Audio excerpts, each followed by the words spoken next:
What's funny is, Shelley Long decided she was going to leave the show in the 5th season. So once that was done, I thought to myself, wow, that's really weird. Frasier Crane, I have a reservation tonight, and I'm calling to inquire about your minimum dress code. It's worth a try. Well, you know what, honestly, I realized it when we were doing Cheers that there was something great there. This has the potential to be one of the greatest shows ever now because midstream. Kelsey Grammer Names, the 7 co-star he hated the most. At first glance, Kelsey Grammer seems like the ultimate professional, the face of Frasier Crane, the charming, witty psychiatrist who entertained millions over 2 decades. But what if we told you that behind those perfectly timed one-liners and smooth television magic was a simmering undercurrent of resentment, clashes, and grudges that never made the headlines? While audiences were laughing, Grammer was often gritting his teeth, quietly despising some of the very people who shared the screen with him. Today, we pull back the curtain on the 7 co-stars Kelsey Grammer reportedly hated the most, names that will surprise even the most devoted Frasier and Cheers fans. From shocking on-set tensions, creative betrayals, to wounded friendships, we uncover the hidden feuds that shaped one of Hollywood's most successful careers. Stay tuned, because by the end of this video, you'll never watch your favorite Kelsey Grammer scenes the same way again. Shelley Long, Cheers. For many, Cheers was the place where everybody knew your name. But for Kelsey Grammer, it was also where he learned just how sharp Hollywood elbows could be. At the heart of that tension was Shelley Long, the actress behind Diane Chambers. On screen, Diane was Frasier Crane's love interest, but off-screen, Shelley's perfectionism often clashed head-on with Kelsey's more freewheeling, instinctive style. Shelley was known to be meticulous, sometimes obsessing over small line deliveries or pushing rehearsals long past their scheduled time. For Kelsey, who thrived on spontaneity and fluidity, this was maddening. He once admitted in an interview that scenes with Shelley often felt more like an exhausting tug-of-war than a creative collaboration. What made things worse was the power dynamic.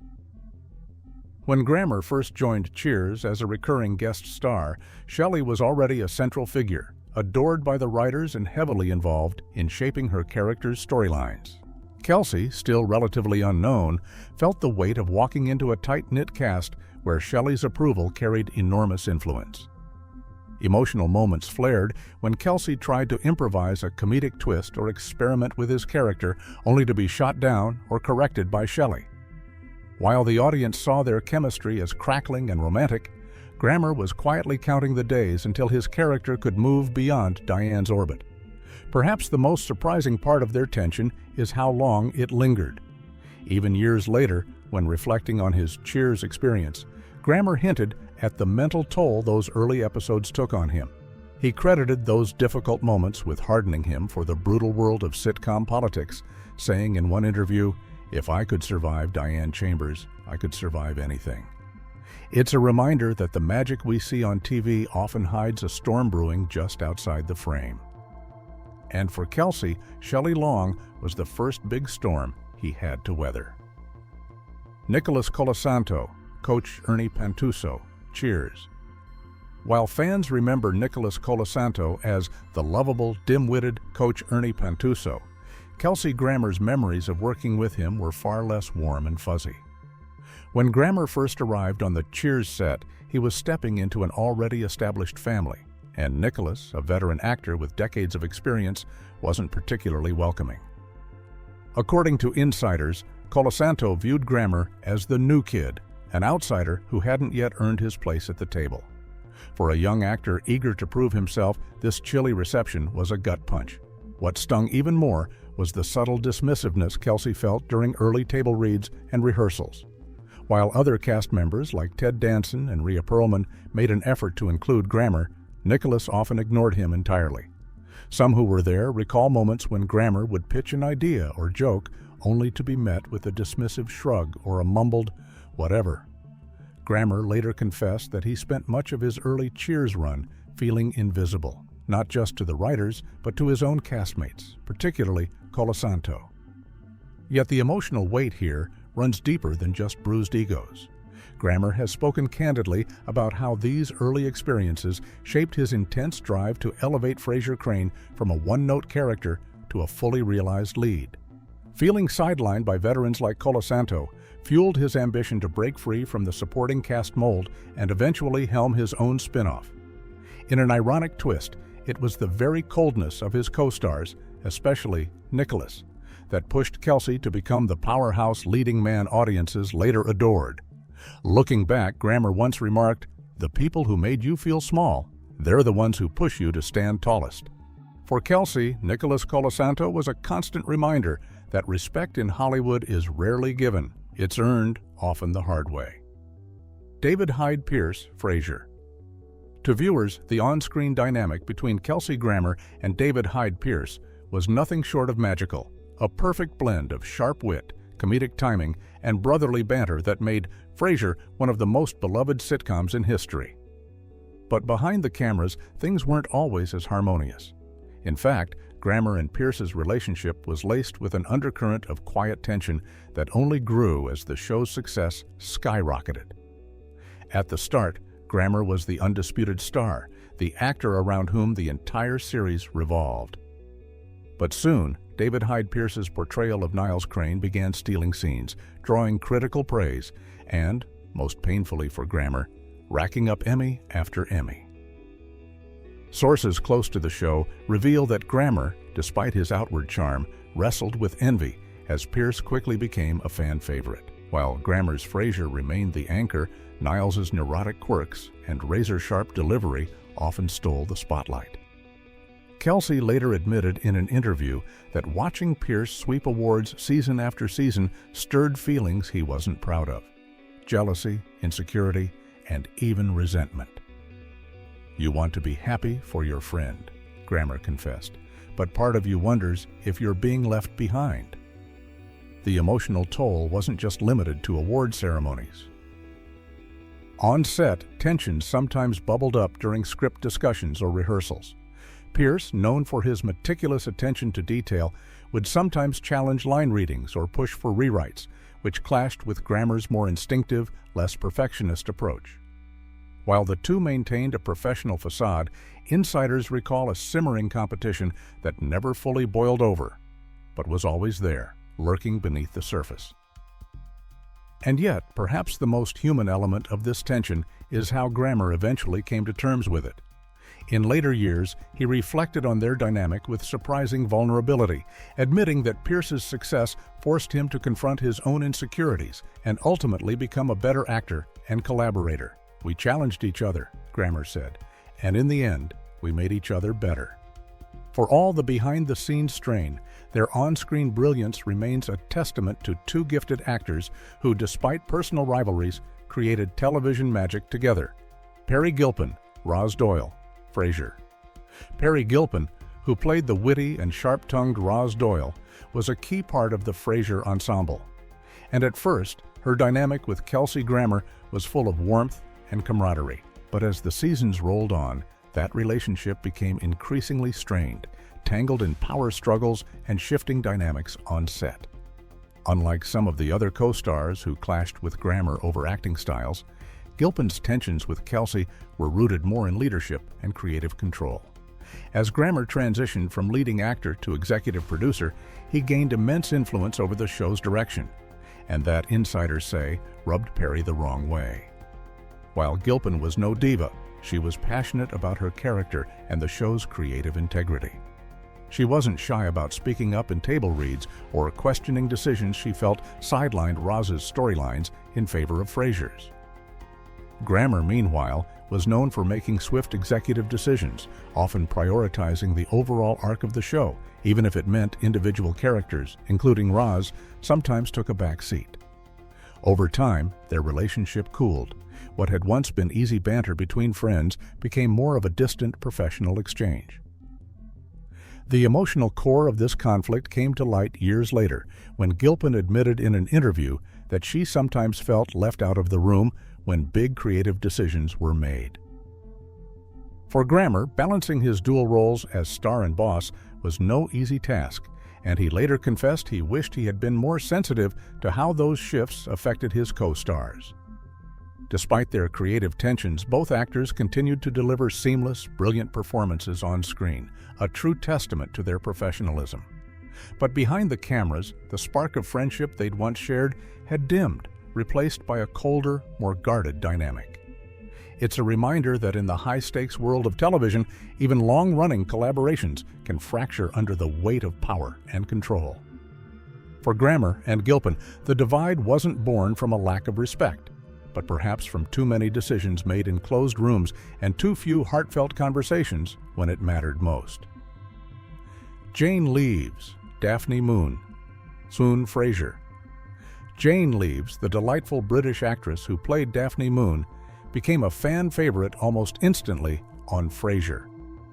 Her character's quirky charm, warm humor, and romantic tension with Niles were central to the show's appeal.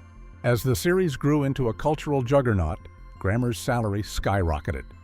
By the final seasons, he was earning over $1 million per episode, a figure that dwarfed the paychecks of his co-stars, including Leaves. While no one expected complete equality between the star and the supporting cast, insiders say the growing pay gap became a source of quiet resentment. Jane, like many in the ensemble, felt that the success of Frasier rested not on one man's shoulders, but on the chemistry and contributions of the entire cast. Yet year after year, Grammer's negotiations focused solely on his own raises, with little apparent effort to lift up his colleagues. The emotional fallout was subtle but unmistakable.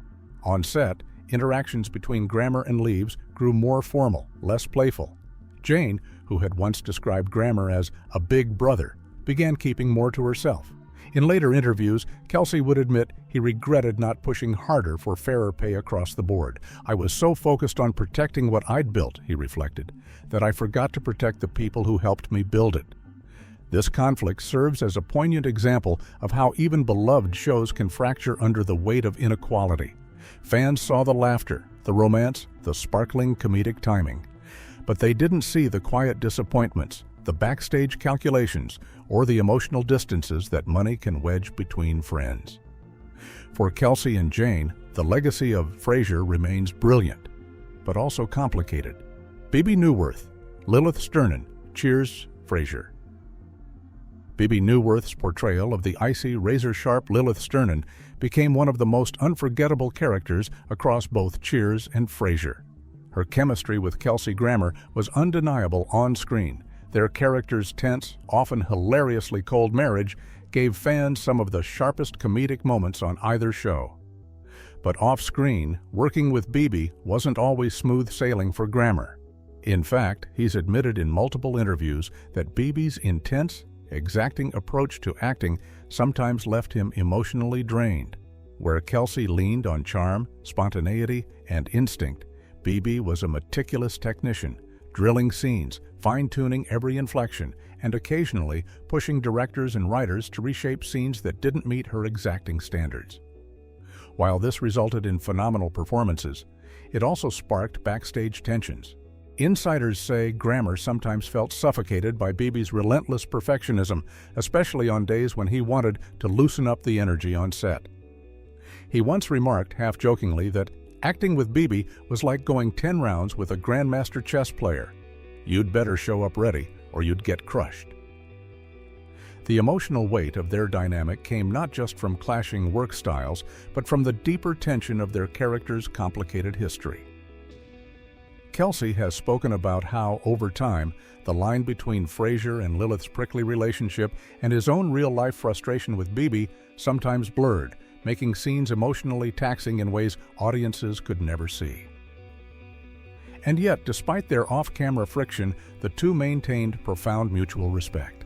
Grammer has repeatedly praised Newworth's genius, acknowledging that she forced him to elevate his own craft, even if it wasn't always comfortable. Their working relationship remains a testament to the fact that creative tension can produce brilliance, even when it wears on the nerves. For Kelsey, Bebe Newworth was both a challenging co-star and a relentless artistic force, someone who pushed him to his limits, and perhaps beyond. Mandy Patinkin, early stage work theater.